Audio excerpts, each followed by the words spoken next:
क्रमांक 8 या प्रभागातून मला ओपन महिलेची या ठिकाणी उमेदवारी भेटलेली आहे।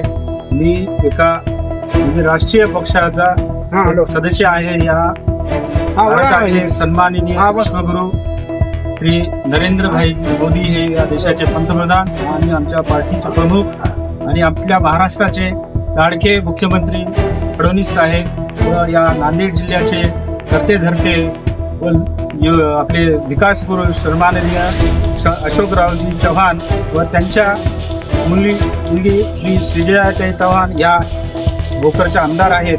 आणि या प्रभागात मी पहिले 2 वेळेस निवडणूक लढवलेली आहे व भाजपतर्फेच लढवलेली आहे।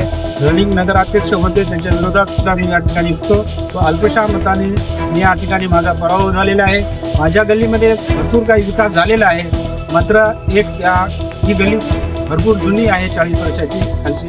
या ठिकाणी हे घर खाली झालेले आहेत आणि ड्रेनेज वर झालेले आहे। तरी ही एकच समस्या या गल्लीमध्ये आहे का पाऊस जास्त झाला तर ते नालीचं पाणी घरात येते। हा एक प्रमुख या ठिकाणीचा एक मुद्दा आहे, समजा प्रश्न आहे।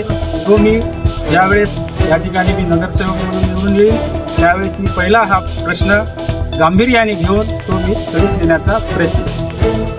भारतीय जनता पार्टीचा विजय असो।